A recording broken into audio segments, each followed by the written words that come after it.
The world is growing restless by the day.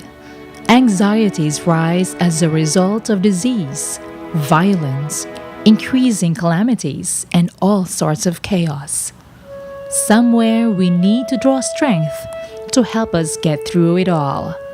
In the midst of all this, let's look closer and find inspiration from the indomitable human spirit. This is Dynamic Living in Focus. Sigurado ka mga gusto ninyo ang inyong mga tinutulungan karong emosyon. Will take a very short break and when we return, we'll continue on with other things do you have in mind that you believe could end your needs and that which first world class care kaya natin ibigay sa mga tao dito sa Pilipinas. It is a very better and whatever the problems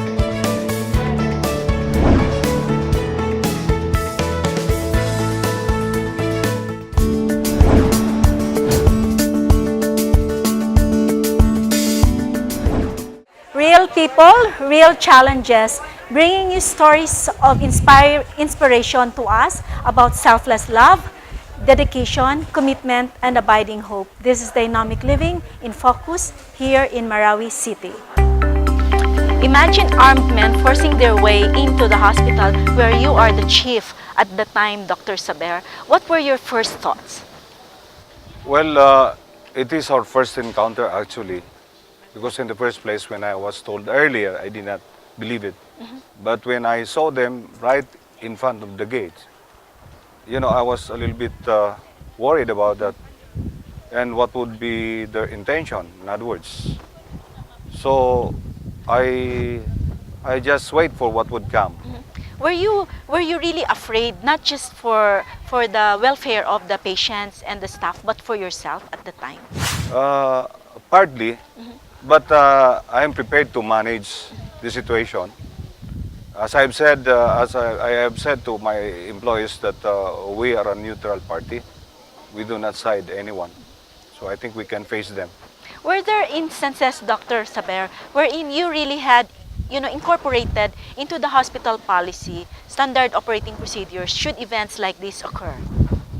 Well, actually, to be honest, there's none. But as far as encountering this situation, as I've said earlier, I know how to manage.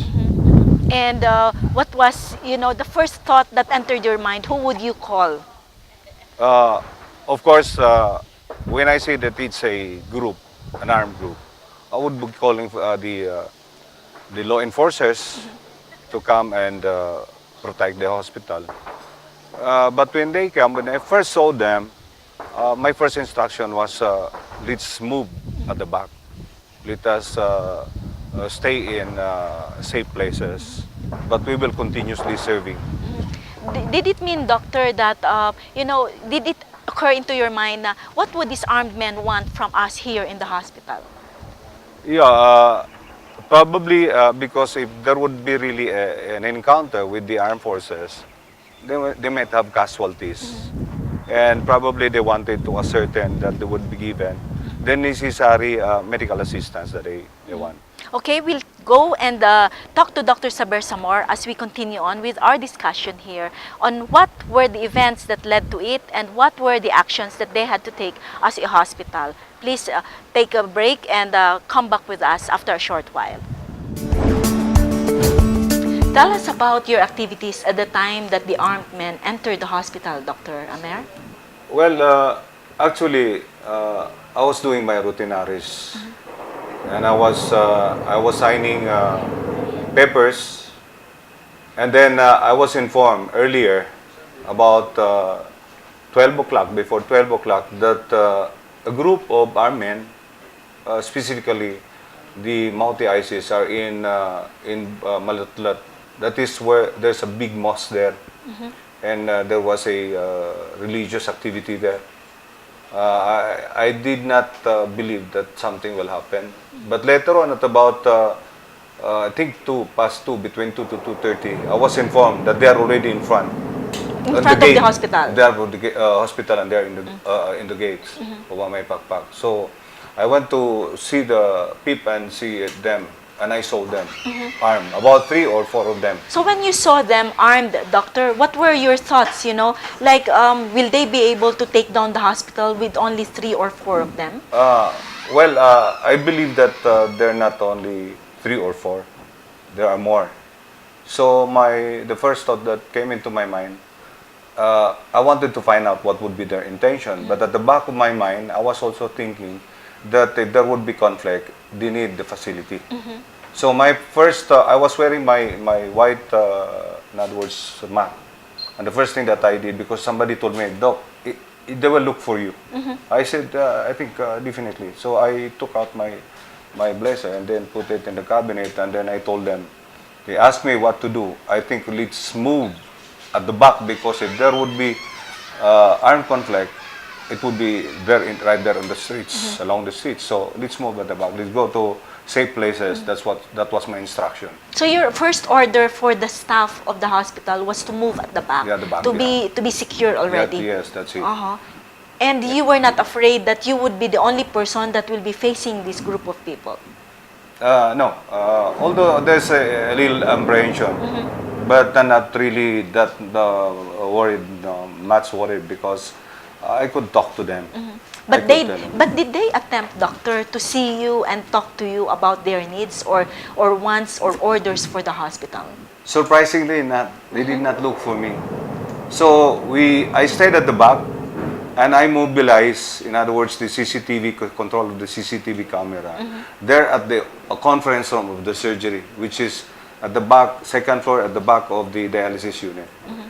So that's where I see the situation, because this is covered by CCTV camera, so I can see the movement. And it's not a big group that came in.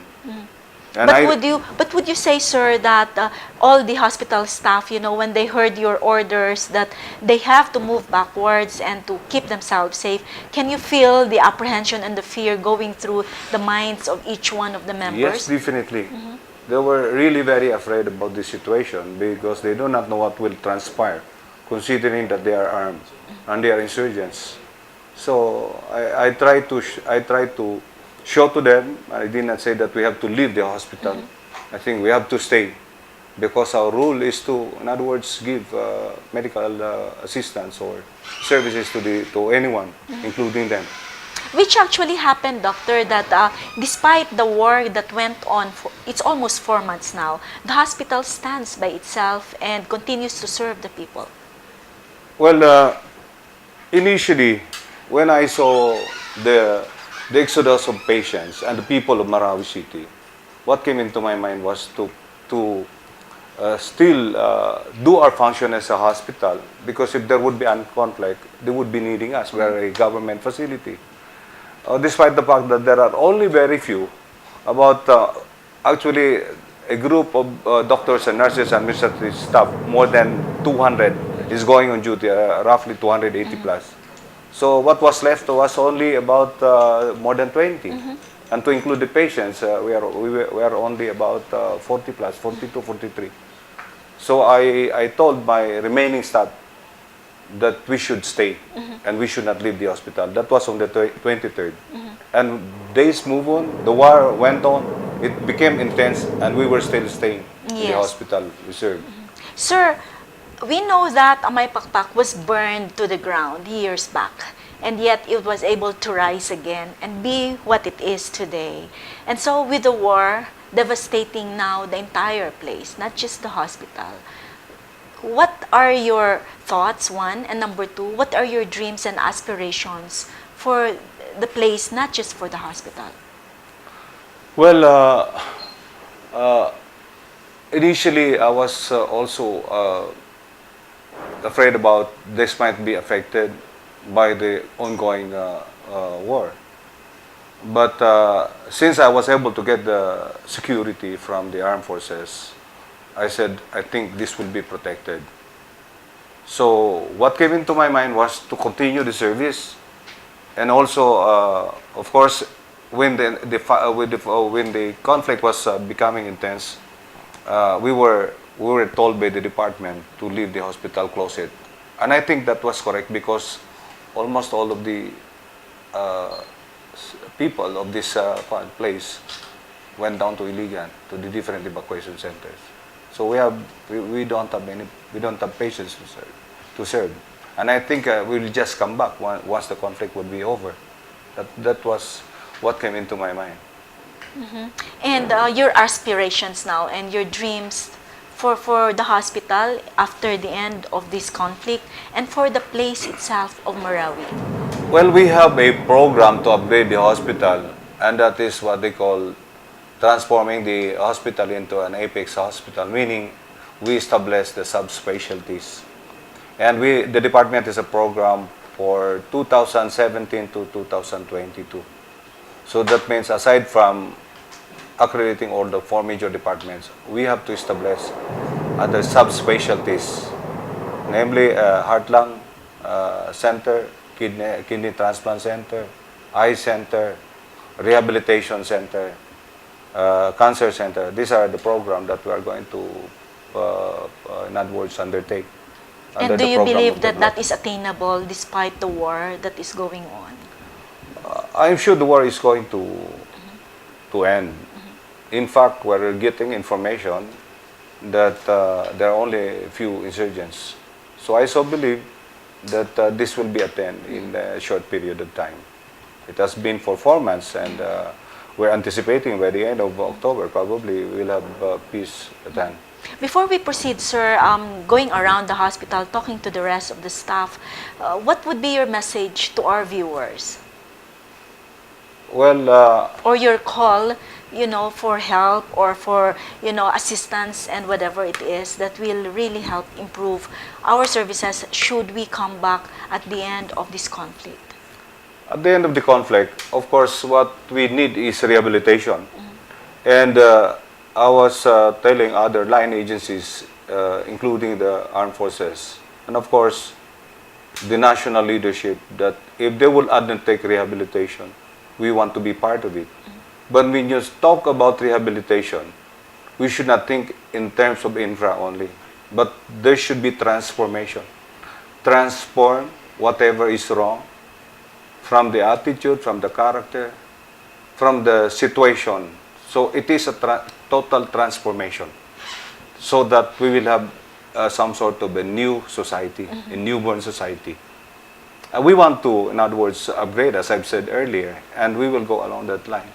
But we would like to be part of the transformation, and I hope that those who will be handling this program of transformation, they will tap on us also, because we've been here for a long time. Yes. Thank you so much, Dr. Amer, for your time. I think please stay tuned as we go around again and see and feel the pulse of the people who were here during the siege and are still actively serving the people in this place.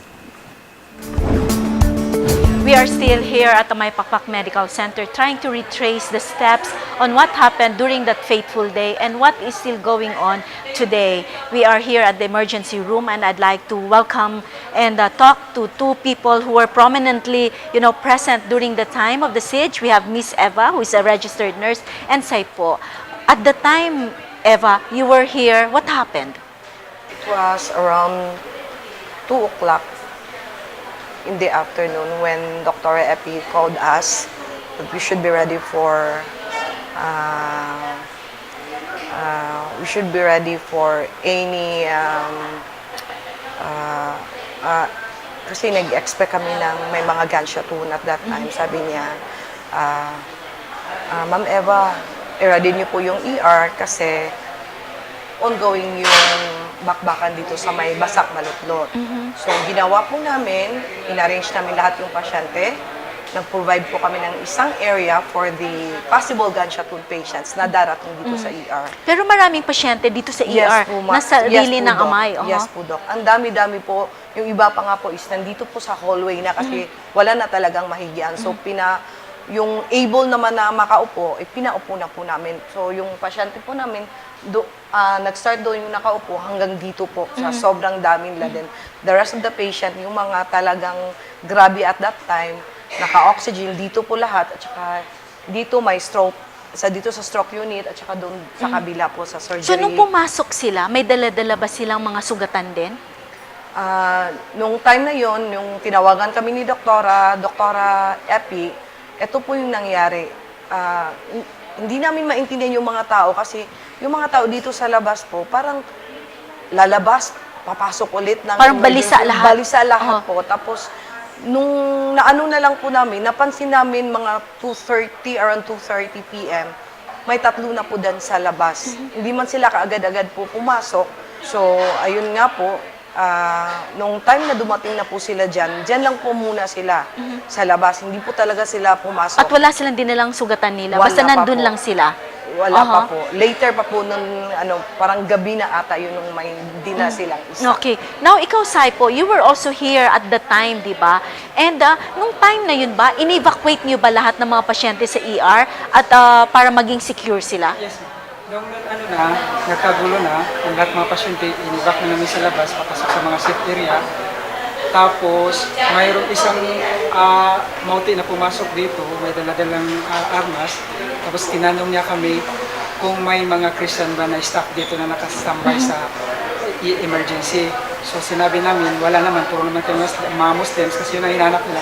Muslim lang daw dapat ang pumasok dito sa mag-duty dito sa MEC yung time na yun.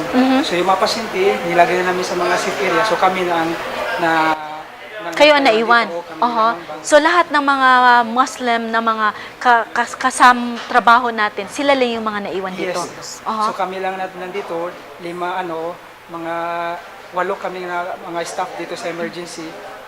At saka yun ang tapos lumabas na yung mga tao na yun. Yes, Miss Eva, hindi ka ba natakot sa panahon na yon? Natakot din po, pero mas nauna yung ilagay mo muna sa isang safe area yung mga pasyente. Hindi po talaga kami lumabas ng area ng kami lang. Kasama po namin yung pasyente. Tapos bumalik pa po talaga kami dito sa ER to see to it na lahat ng pasyente is na-transfer namin sa isang safe area. Like for example, sa ICU, yung mga toxic talaga, yung mga grabe talaga na pasyente. Tapos, tingnan ko pa ulit, nung sinabi na sa akin ni Sir Ulu na, sige na Ma'am Eva, magtago ko na. So, tingnan pa ulit kung sino ba yung dito talaga magsa-standby. Tapos, nakita ko si Sir Ebs na approaching, lumabas siya from OPD, papunta siya dito. Sabi ko, Sir Ebs, samahan mo yung mga staff doon sa ER. Kasi, lahat naman nung time na yun dito is puro lalaki. Mas maganda rin yung puro lalaki kasi na at least man lang po may mga lalaking dadalhin dito ng mga sugatan at least sila yung makakon. Tapos mga maranaw pa. So they can communicate well kung talagang dadami na yung mga ISIS dito. Tsaka kung may mga maranaw din kasi nung mga ISIS na nung time na yon. So mas maganda kung sila talaga yung mag-entertain kasi they can speak the dialect. Which brings me to Saipo. Saipo, syempre ikaw Maranao at alam mo na sila yung sumusugod dito at nagdala ng kanilang mga sarili nila, kasama niyo yung may sakit sa kanila. At was there a time in that period na medyo natakot ka rin para sa sarili mo? Yes, Doc. Natakot nung nag-start yung takot namin, kami mga Maranao, nung mga bandang 6:30 na dumating ang pasyente, dinala nila yung pasyente na sugatan. Isang sugatan na ISIS na dala nila dito at saka yung tatlong kasama nila na may mga armas na Pagpasok pa lang sa emergency, tinanong nila kung open daw ang CCTV namin. So sinabi namin, close lahat ng CCTV, which yung kami ng Marano speaking. So pagpasok namin, dinala namin sa minor OR. So while nagbibigay kami ng sa pasyente, First aid na pasyente, nandun yung tatlong ISIS na nakapaligid sa amin. So nag-CCPR kami, tapos sinasabi nila sa amin na ipa-reset daw namin yung sinasabi nilang reset sa mga Muslim na yung Asyhadu an la ilaha illallah. So while CCPR kami, ayun, doon na kami nakaiyak kasi alam namin na yung pasyente nila patay na, hindi kami makadeclare na patay na. Kasi kami ang natatakot, baka kami ang magbabarili nila sa loob. So despite the fact na patay na yung pasyente, you continued on doing the CPR? Yes. Continue pa rin ang CPR namin, continue pa rin ang pagbibigay namin ng first aid, ng mga medicine, yung mga nurse na kasama ko. Tapos yung na kami, so pa-change kami ng position that time na yun kasi nandun pa rin yung tatlong na naka-standby po sa amin. 4 na buwan na, Miss Eva, ang giyera dito sa Marawi. And yet, you still continue on coming here to serve the hospital, the patients who needs our care. Sa panahong itong 4 na buwan na ito, Miss Eva, dumating ba sa isipan mo na, teka lang, yung buhay ko naman kailangan bigyan ko ng halaga, so wag mo na akong umakyat doon? Hindi po talaga dumating sa isip ko yun, Doc, kasi nung una-una pa lang, nung kami pa lang po, together with Dr. Saber, Ma'am Chief Nurse, yung ibang kasama namin sila, sila Sir Ebs, yung awa mo para sa, kasi for 16 years na po ako dito, tapos nakita ko yung need talaga na kahit may, para din kami po kasing sundalo Kailangan po talaga may tao sa hospital kasi may mga pasyente po, kawawa naman po sila. Tsaka yung gusto mong i-save yun din yung sarili mo kasi may mag-aalala din. Nung punta-punta po ako dito, hindi po ako nagsasabi sa nanay ko na punta ako ng Marawi ka para hindi na rin sila mag-alala. Gusto ko rin po namang hindi pumunta dito pero mas yung gusto mong bumalik dito, mas yun ang yung talaga nangingibabaw at that time. Alam nila Dr. Saber yan. Kahit sila Doc, 'di ba, every time na sabi niya sa amin, punta kayo dito sa Alia, magmi-meeting tayo kung anong susunod nating gagawin. Kaagad-agad po nandun na po talaga kami lahat. Anytime may mga ready na po kaming bag, ready for Marawi City. So yung desire namin na bumalik, hindi po talaga siya namatay. Hanggang ngayon po, naging 4 na buwan na po siya. Hindi talaga sumagi sa isip ko na ayoko na, hindi na ako babalik sa Amay Pakpak. Hindi po Yes. talaga siya. What about you, Saipo? Ang family mo ba? Para bang natatakot din sila for you? Yes, kasi palagi sila tumatawag sa amin. Tapos inanong ko sa kanila kung safe ba sila nung time na yun. So ang sinasabi nila, safe naman sila. So kaya nga nag-stay kami dito with Mambang. So nandun na kami nung time na yun, nagkasikas kami ng mga pasyente kasi may mga pasyente pa kami nakita. Ano yung gusto mong mangyari ngayon pagka natapos itong war na ito sa Marawi? Siguro pag still pa rin, continue pa rin serbisyo namin dito sa hospital. Magtatrabaho kami hanggang sa namin. So continue pa rin ang serbisyo namin. Yes, real people, real challenges, and we are here, living out the drama of what happened that day. But then we believe also the selfless care, the bravery of these people who wants to continue on serving. Please stay tuned as we continue on with our discussions here in Dynamic Living in Focus in Marawi. Yes, actually po, Doctora, before I took my residency training in neurology, I was already working here in Amay Pakpak Medical Center as a medical officer 3. I stayed here for 3 years, and during this time, I was inspired to take neurology because I felt that there was a need for a neurology service here in Marawi City, with a large number of patients coming in due to neurologic diseases such as stroke, CNS infection, seizures, and the rest. So that after my residency training, it was already my plan to come back here in Amay Pakpak Medical Center to offer my services. Yes, but if you notice, Doctora, alam niyo yung neurology na practice is actually one that can command a price if you work in big cities, in highly urbanized areas, and yet you choose Marawi. Bakit? Aside from knowing that you've been here before that?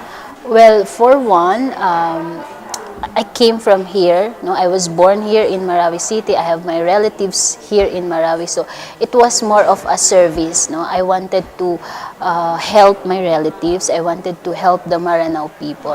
More on service talaga, not the yeah. So, Dr. ano pong nangyari yung siege way back on May 22 or 23? Were you here? Yes, I was actually here in Amay Pakpak Medical Center. I was having my rounds at our newly opened acute stroke unit, which was located inside the emergency room. So the acute stroke unit at that time was full. We have 4 new admissions. So I was doing my rounds when suddenly I heard shots coming from outside, just in front of Amay Pakpak Medical Center, and I saw that everyone was running to a place somewhere safe. So What were your first thoughts when you heard that, and then when you saw people running around? Actually, at the first few minutes, it was it was like everyone was confused why there was those gunshots, where is it coming from? I thought it was just like small problem that can be easily solved. Especially here in Marawi, like sometimes you would have family feuds, because of family feuds, sometimes you would hear shots So hindi there ka and then. natakot So, nung nangyari yun? Or what were the thoughts No. that went into your mind? no, but after I came out from the acute stroke unit, after my rounds, I went immediately to the call room inside the emergency room, and then, di ba, the window there was overlooking the gate, and I saw those black men with long guns, and I saw the police. They shot him, Solar, police officer Solar, and that's when I first felt fear. So I also ran and went inside the doctor's dorm, and then waited there for further announcement from the Chief of Hospital. chief of Yeah. hospital. So after that one, the initial shock is worn off, and yet you still kept coming back here to serve the people in Marawi despite the war, despite the peace and order problems. Why is that?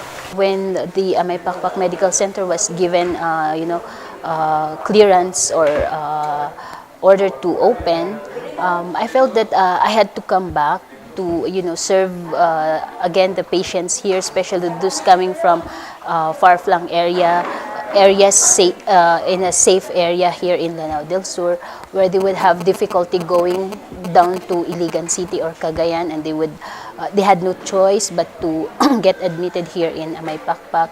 So especially patients with stroke, these are life-threatening condition. They need immediate attention. They need immediate intervention. So I felt that I need to come back here to again serve. Were your family members not afraid for you, and did they at any point wherein you've been traveling to Amay despite all the troubles that's going on around you, did they in any way stop you and told you na, hey, stop ka muna at nakakatakot naman? Yeah, of course. Especially those first few weeks that we came back here, everyone was advising me not to come. My family are also a little bit scared, but for me kasi, I knew that if it were not safe, then we would not have been given clearance from the military forces to come back here. And actually, my colleagues in Manila, they were advising me to resign from my Pakpak, especially that it's my first year fresh from residency training, and they're telling me na sayang naman, what if something unavoidable happened. So but ako naman, based on my personal assessment, it's safe here. So that's the reason why I keep coming back, and it is my hope that in the soonest time possible, everything will return to Has it normal. ever occurred to your mind, Dora, growing up here, and working here years back before your subspecialty treatment, that such a magnitude of an event would happen here in Marawi? Never in my wildest imagination would have I imagined that something this horrible would happen here. No, as we all know, every single Maranao in the whole Philippines or maybe in the whole world have a relative, at least one relative staying here in Marawi. So whether they are Maranao who are in the say for example yung mga rebels or those against government, they have relatives here. So it's that thought that give us assurance that they will not bring the conflict here in Marawi, since they have relatives staying here, living here. So yeah, it came as a surprise because as we all know, Marawi has always been a safe place. Because unlike in other areas where usually there would be conflict between the government and the, say, this anti-government groups, these are cities wherein usually 50% Christian, 50% Maranao, or unlike here in Marawi, it's like 90% Maranao. So you have that in mind na they would spare this city. Whatever conflict or whatever they have against the government, they will not bring the conflict here in Marawi. So, Doctora, when you go around Marawi, seeing the devastation, what comes to your mind? well, syempre, it's very sad, no? Especially now, it has dragged to 4 months and still counting.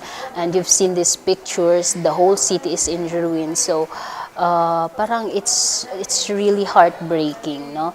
This is the city where most of us, I grew up here. I was born in Dansalan, Dansalan, in the Dansalan city, before they call it Dansalan, or town area, where the war zone is in right now. And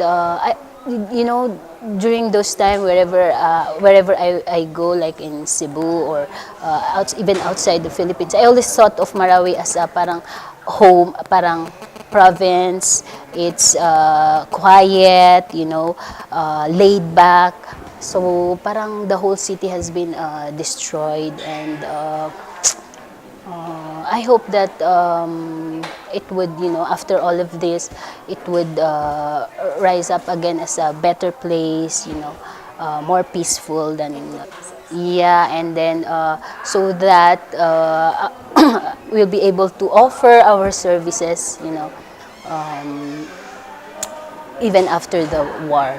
So I still don't lose hope, that everything will come to an end, and this will be resolved the soonest time possible. And I hope that the people of Marawi will be able to come back here in Marawi again and live here again and live peacefully. Yeah. Yes, another inspiring story of another brave doctor who has given her life and her services all for the name of service for our patients. Please join us again as we continue on interviewing and trying to walk through the events, as well as to see and feel what our friends here, our countrymen, are doing in such a place.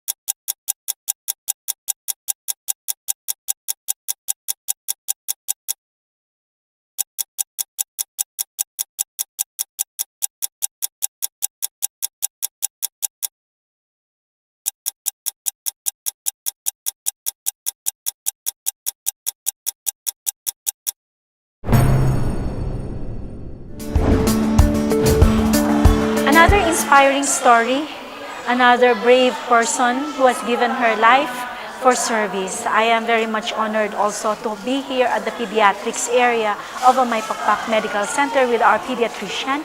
Doktora, kayo po, mga batang linggit ang inyong mga alaga.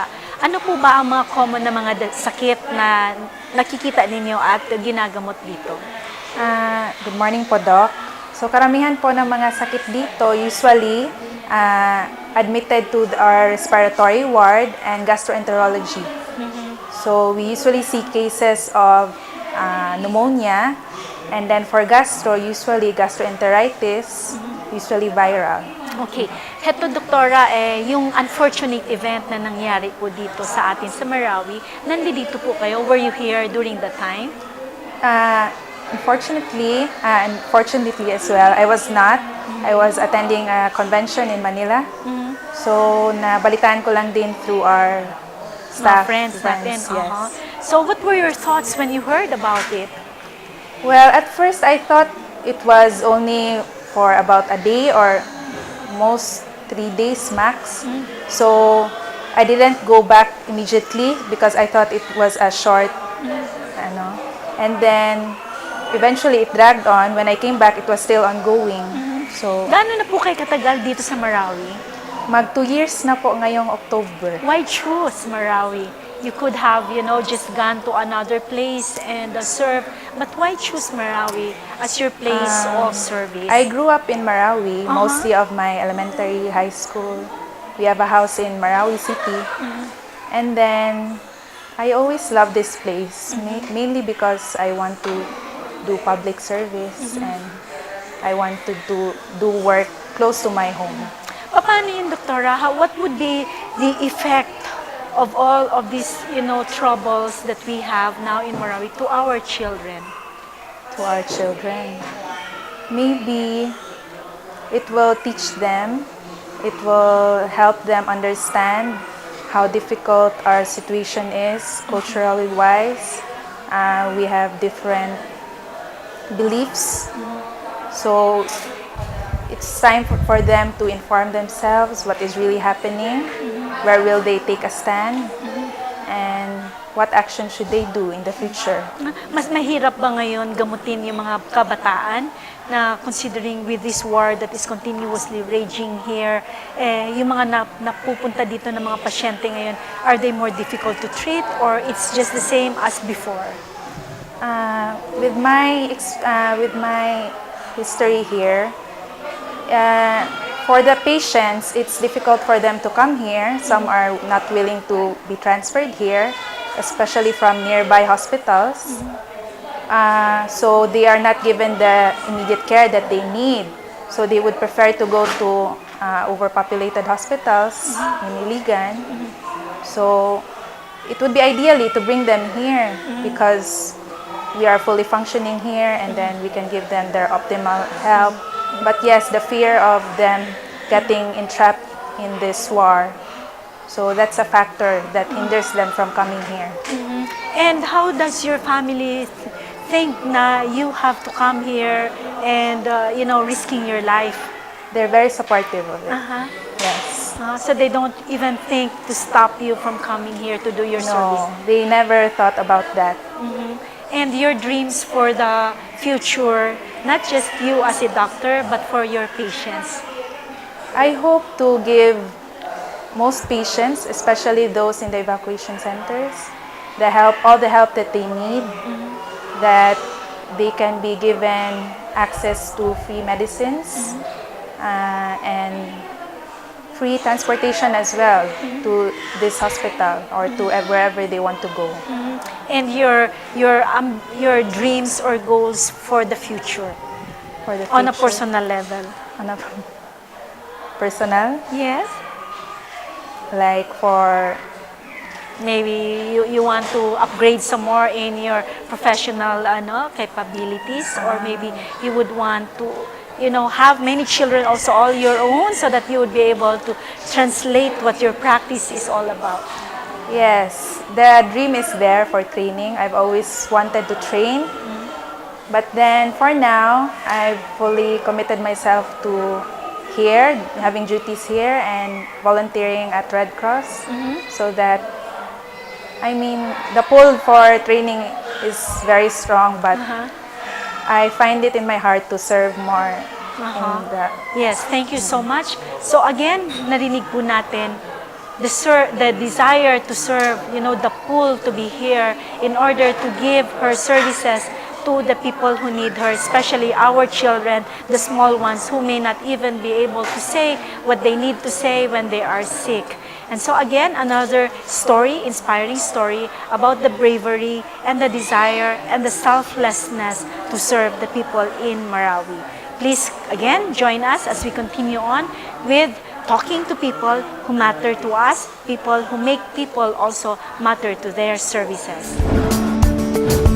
We are at the outpatient services of May Pakpak Medical Center, and as again we can see that it is empty, devoid of patients and people, and where it used to be teeming with so many patients lining up here, you know, there's a vacancy, and yet we feel a sadness, but I am happy also at the same time because I have with me two beautiful ladies, surgeons, who are subspecialists by their own rights, and yet they are here to serve continuously despite all the risks that they have to undertake. And of course, I welcome here Dr. Aning Guro. She's a hepatobiliary surgeon, and Dr. Rosebel Sukgang. She's an oncologist surgeon also.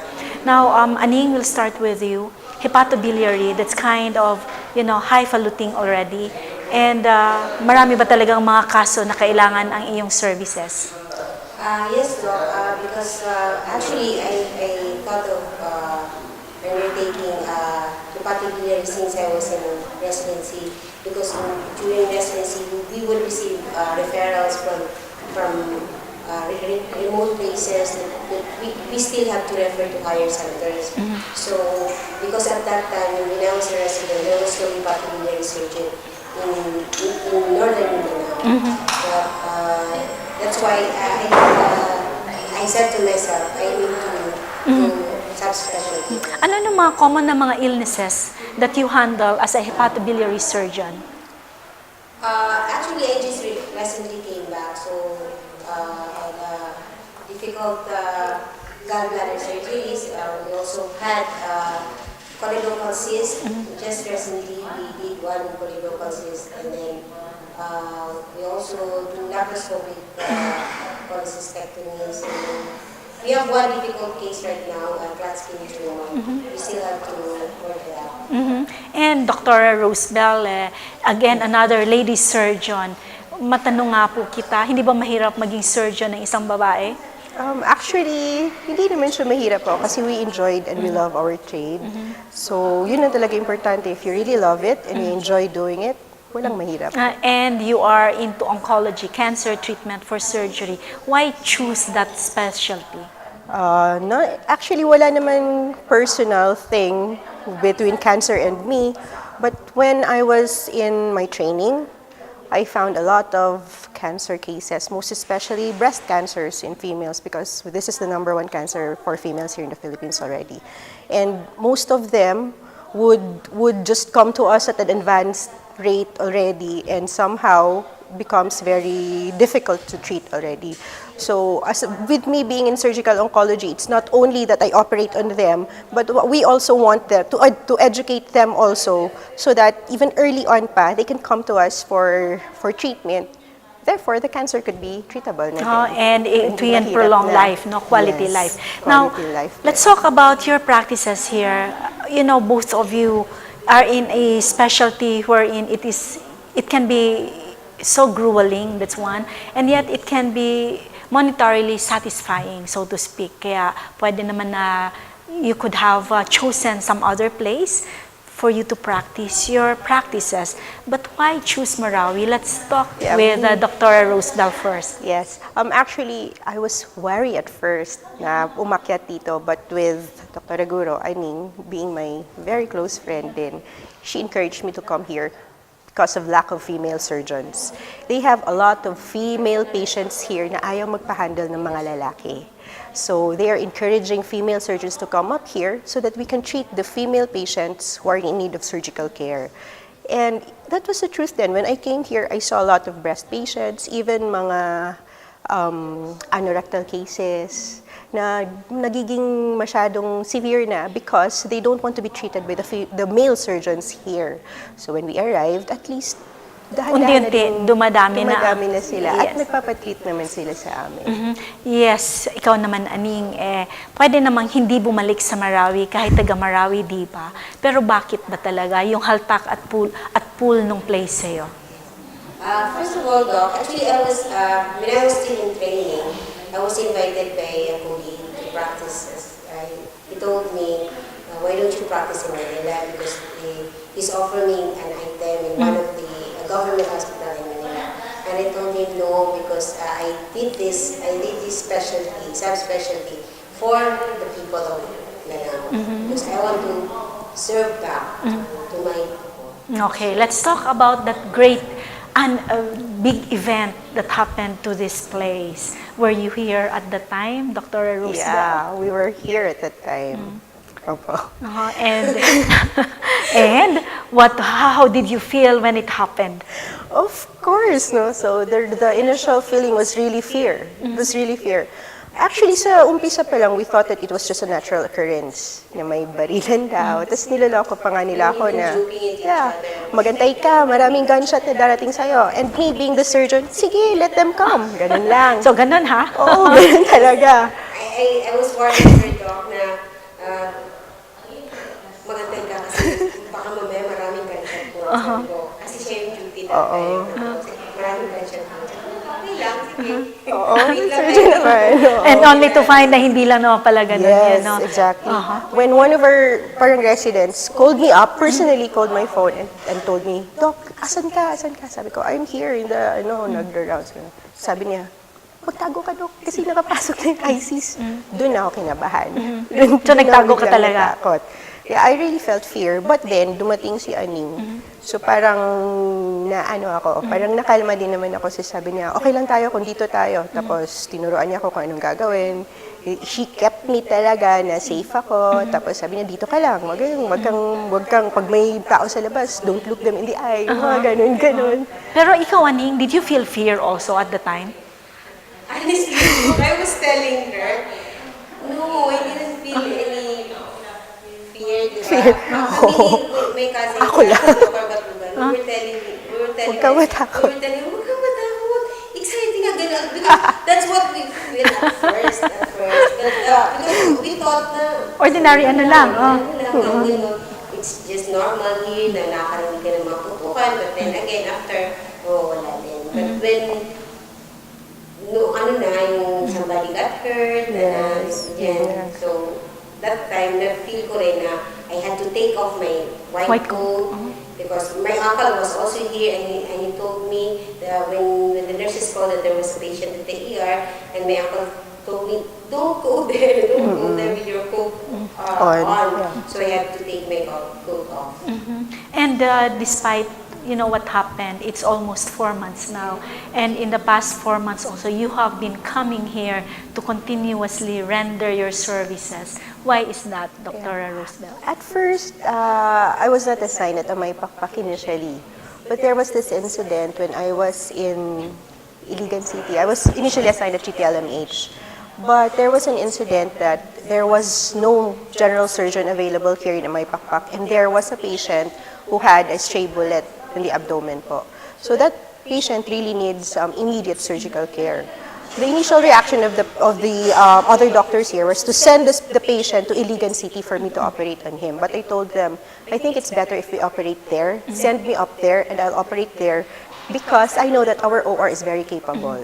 So that's why I went here and I operated on the patient. I stayed overnight and I said, okay naman and it's safe. So I came back. And maybe the fulfillment that you got from being able to save another person's life. Opo. What about you, Aning? Are you that brave also to be traveling here every so often? Or meron din ikaw mga agam-agam sa likuran ng isipan mo? Actually, Doc, when the first week of the siege, we organized the team to come up here because only Dr. Saber was here.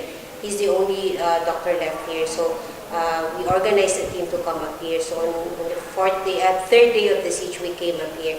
And everybody was telling me, even my parents was telling me, why do you have to go up there? Sabi nila, your life will be at risk. And I told my father, ginagawa ko ito sa ibang lugar. Like, for example, when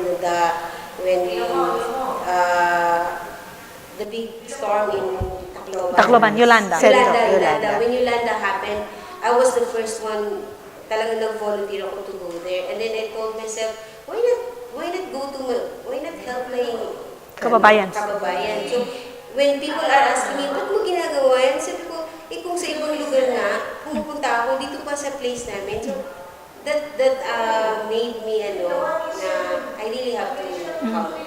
So how do you convince your family to allow you to come here? Oh, actually, mahirap silang i-convince. But I told them na this is my passion, this is my trade, and this is my vocation.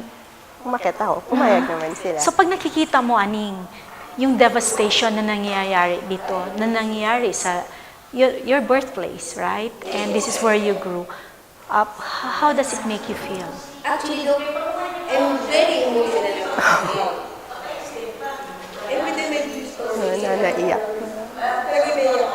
That's why, sometimes, people are telling me, alam mo, kailangan mo pag-ibig kasi hanggang ngayon hindi ka pa nakaka. Get over. Kasi every time I talk about it, I really cry. Yes. And so your dreams for Marawi and for Amay? I'm very hopeful, Doc, that Marawi will rise up again. And we are also with you in that. What about you, Rosebell? How do you see yourself a few months or a year or two from now with the devastation and the upcoming rebuilding? Yeah. Even with the devastation po, we really see that the administration of Amay Pakpak is very, very much involved po. Tapos, they really, really want the construction to go on and the progress of the hospital. So I still see myself working here. And eventually, babalik din the glory that is Amay Yes, Pakpak. I'd say amen to that. Yes. The glory that will continue on to shine upon Amay Pakpak. And not only Amay Pakpak, but Marawi itself. yes. Yes, thank you so much. And so here again, another story of selfless giving of themselves, bringing hope to the people, not just here in Amay Pakpak, but in the entire region of Marawi. And it is our prayer and hopes that very soon the war that is here will end and peace will be reigning in this place and rebuilding, restoration, reformation. We're almost at the end of our journey here in Amay Pakpak Medical Center, but the end is not yet here. And I am very much honored again to be able to talk things out with some people who matter in this institution. I'd like to talk to Dr. Sir June Boroy, who is our administrative officer, and of course our chief nurse here. Ma'am Chief, you know you have been working in this institution for a long time. Ilang taon na po ba kayo nagtatrabaho? 33 years. Wow! So 33 years and counting po, di ba? So bakit po, how come na you chose Amay Pakpak over other hospital institutions? Kasi galing ako sa clinic. Nung nag-apply ako dito, naging volunteer lang for 1 year. Kasi hindi natin alam kung ano talaga ang future ko. Blessing in disguise nga, marami talagang nag-resign. Yun nakuha na ko ni Dr. Siluman. For 1 year ako naghintay. For 1 year, after 1 year, naging provisional until naging permanent employee. At ilan po bang number of nurses ang hawak po ninyo dito sa Amay Pakpak? 418, we have 69 contractual workers. So ganun karami ang inyong hinahawakan. Sir June, ilang taon na rin po kayo nagtatrabaho dito sa Amay? I started working here, Doc, sa year 2013. So, 4 years pa lang mahigit po. Okay. Pag-usapan po natin yung nangyari nung May 22 or 23, di po ba? Nandito po ba kayo noon, Chief Nurse? During nangyari yung Marawi 6, may natinan kami na leadership training sa civil service doon sa Cagayan de Oro. So you For were 3 not days. here? Wala ako. Opo. What about you, Sir June? I was here, Doc. I was on duty. I have witnessed starting of the siege. Nakita ko yung paano sila pumasok, paano nagpanik yung mga empleyado dito, paano namin gi-prepare yung emergency room because we were anticipating na maraming casualties na pupunta dito. We vacated the emergency room. Lahat ng pasyente sa emergency room, pinaakyat namin sa mga different ward stations. And were you at that instant not afraid na kumbaga here you will be standing out considering na you are not Imara now, I guess, diba? So you're a Christian actually. Hindi ka natakot na you might be singled out by the terrorists? At that time, Doc, siguro very fortunate na wala akong naramdaman na takot kasi I feel very secure dito sa hospital. And then aside from it, I know na safe tayo kasi hospital tayo, neutral tayo na kuan. And then we have military also who can also provide immediate assistance to the hospital. So that time hindi ko pa na-feel yung takot. Kailan mo na-feel yung takot? Siguro Dok, yung mga few days or 3 days after the siege na-feel ko talaga yung intense ng So gera. parang nag-post-traumatic stress Yes. disorder, Oo. ikaw, delayed reaction, so to speak. Ikaw, chief nurse, kahit na sa gitna ng gulo, umaakyat ka pa din dito, di po ba? And you are managing the nurses who have been deployed to the various evacuation centers. Sa tingin niyo po ba, chief nurse, hindi rin kayo naabutan ng takot, risking your life coming here and going to the various evacuation centers? Siyempre, in the first place, takot ka, pero wala tayong magawa, trabaho natin ito. Plus, ito nga may pakipag dito sa inside sa hospital, safe naman.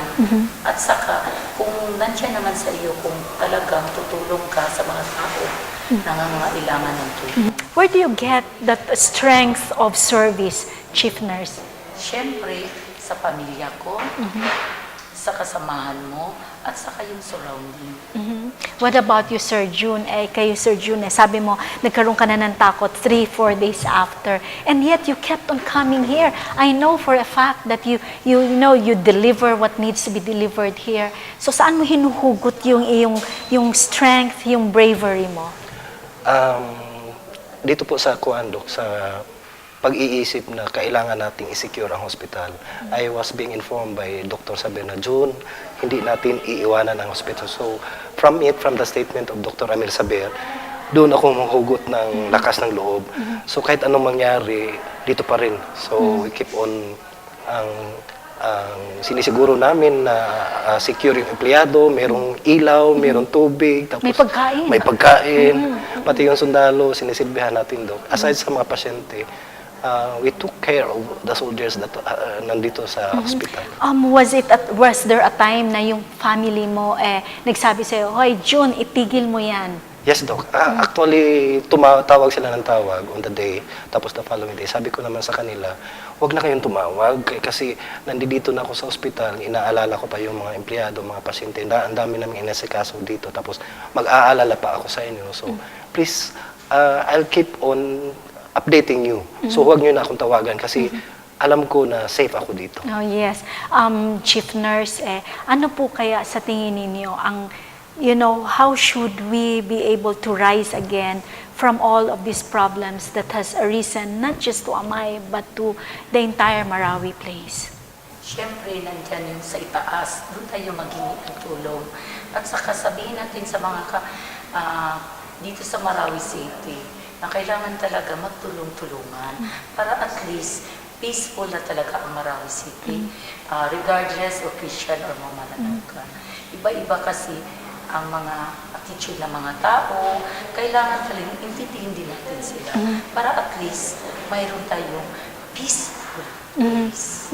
And para lahat tayo, we can live peaceably, di po ba? Sir June, pagbalik natin ulit when we become fully operational, and by God's grace, it is supposed to happen very soon. Ano ang iyong gustong nais na marinig at iparinig at iparating sa mga kapwa Pilipino natin? First and foremost, siguro, magpasalamat tayo na kahit nangyari ito, na talagang malaking dagok sa buong Pilipinas, particularly sa Marawi City. Pero mayroon tayong malaking lesson. May malaking, kumbaga, learnings na nakukuha natin dito. So, number one siguro, Doc, is yung matuto tayo sa nangyari sa lugar. So, huwag nating pabayaan na maulit ito ulit. Alright, so dear viewers, we are actually so much blessed that our people here, Chief Nurse and Sir June, have hopes and longings for a better tomorrow, and it can be attained if all of us will be together in this. Tulong-tulong, sabi nga nila, when we are one together, then there is nothing that can bring a downfall to any person or to any place.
pagatiman sa ko lang ha.